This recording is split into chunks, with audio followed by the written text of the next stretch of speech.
Tahun ini adalah sambutan Tahun Baru Cina yang pertama sejak kehidupan seharian di Singapura pulih kembali menyusuli pandemik lebih 2 tahun. Namun, apakah kesan pandemik itu terhadap budaya dan tradisi perayaan Tahun Baru Cina kali ini?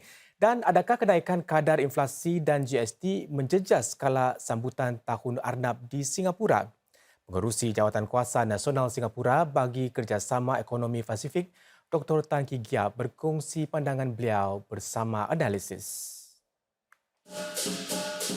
Tahun Arnab kali ini merupakan tahun pertama bagi masyarakat Cina di Singapura kembali meraihkan kedatangan Tahun Baru Cina dengan penuh bersemangat. Ini lebih-lebih lagi selepas 2 tahun menyambutnya dalam suasana serba sederhana disebabkan sekatan-sekatan COVID-19.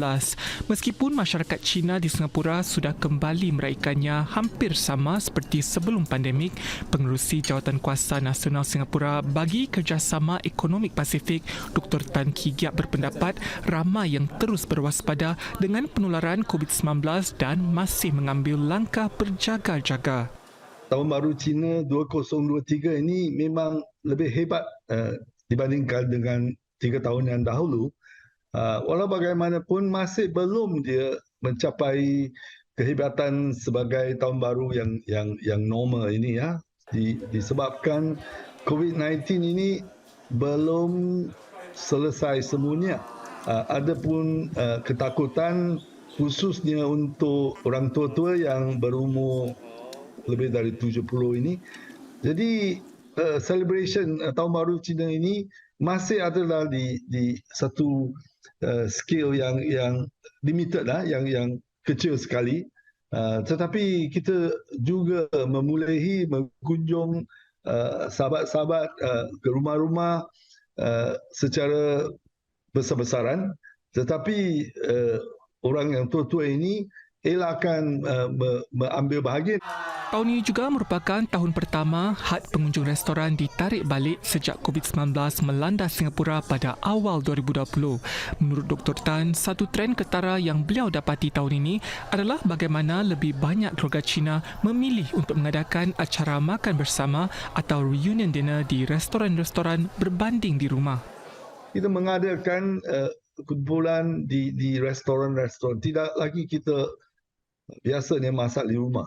Di 3 tahun yang kita diserangkan COVID-19 dengan begitu hebat, tidak dapat kita pergi ke restoran mengadakan celebration bersama-sama. Tahun Baru Cina ini adalah satu peluang lah untuk mengikat lagi pergaulan yang sudah begitu longgar. Sekarang kita ambil kesempatan Tahun Baru Cina ini mengadakan member family dari dekat atau jauh juga pergi ke restoran membuat satu celebration. Di tengah-tengah kemeriahan sambutan, harus diambil kira musim Tahun Baru Cina kali ini turut dicengkam kadar inflasi dan GST yang meningkat di Singapura. Ini sebaliknya menyebabkan kenaikan harga banyak jenis barangan dan perkhidmatan.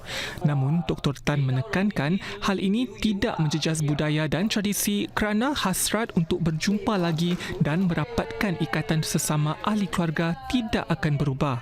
Mentelah lagi, kesan kenaikan harga dan cukai GST itu tidak seburuk yang dijangkakan sebelum ini. Ancaman inflasi di negeri barat ini tidak begitu teruklah di Singapura. Kita mendapati bahawa kerajaan akan terus merendahkan inflasi di Singapura. Jadi pada pendapat saya ni, inflasi tidak akan perubahan dari segi budaya kita untuk pergi ke restoran makan-makan atau beli belah. Ini memang satu tanda yang sementara.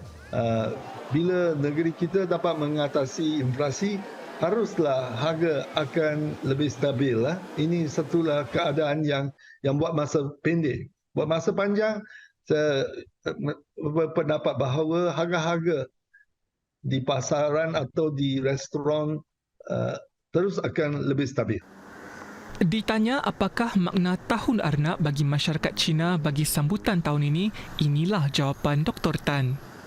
Arnab adalah satu binatang atau pet yang bertabiat lebih lincah. Itu akan mencerminkan hasrat Singaporean, khususnya orang Cina.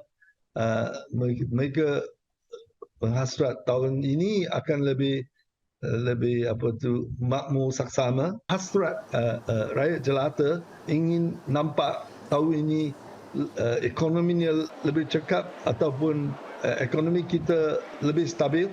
Itulah dibayangkan dari perangai Arnab ini. Dr. Tan juga menambah, ekonomi Singapura sudah pulih ke 90% para sebelum pandemik melanda dan ia memerlukan lagi setahun bagi keadaan ekonomi dan juga semangat perayaan untuk kembali seperti biasa.